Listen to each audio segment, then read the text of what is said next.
front of the convention center today with the impeach Bush and Cheney crowd, and they're massive. This is one of the largest demonstrations this convention has seen in its 4 days here in San Diego, and it's all about impeachment.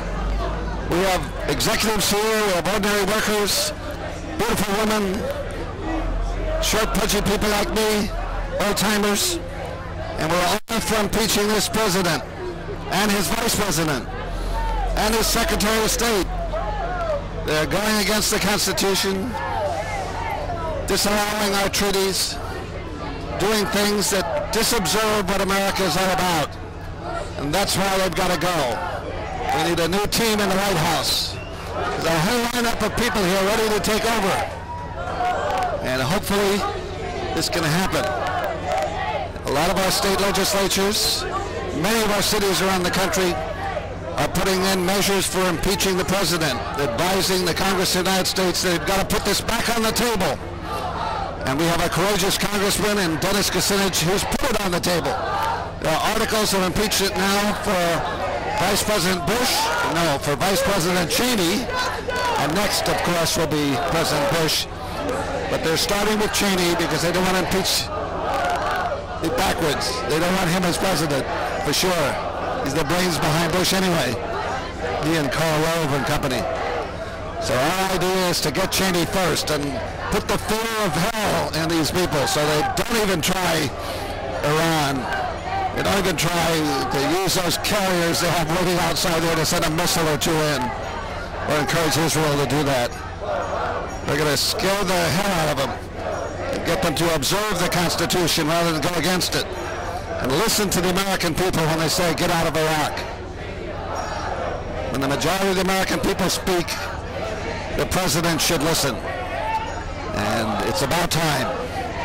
I, for one, am very proud to be here today at this state Democratic convention with a lot of compadres here. You can hear them. They're all for impeaching Bush and Cheney. Of course, you got to do it in order.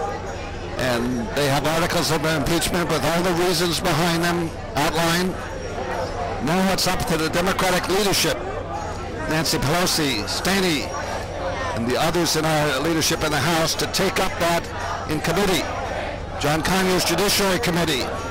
He has a whole list of reasons why this president should be impeached. The whole book about the Constitution in crisis with Conyers is signed for me, downloaded from the internet. They wouldn't even give him a committee room to meet in when they had the Republicans in charge. Now he has the opportunity to really have those violations of our Constitution aired. The reasons why this man should be impeached. And there are many. All the questions of wiretapping, torture, spying on innocent people. There's nothing constitutional about any of that. And they are flaunting the Constitution rather than observing it. So we have to use the Constitution's methods for impeachment to get rid of this sitting team. And it's going to happen with enthusiasm like you hear right here. Friends in this area all are willing to come out and forthrightly say that this is the thing that we must do. We must learn from the people when it's time to change the guard in this administration. There must be someone amongst them who can come forward and hold that office for a little while until the election. And just the way they've controlled elections is an impeachable offense. There's no excuse for having the electoral fraud that we've had in the last 2 major presidential elections. This is something that the president has something to do with in this team. And I've seen enough evidence to show me that this has not been followed through correctly. And the investigations that are underway now will prove that our elections have not been handled well. We need to get the corporations that own the companies to get rid of them. And those are publicly owned. Okay, I'm winding down now. You want to say goodbye?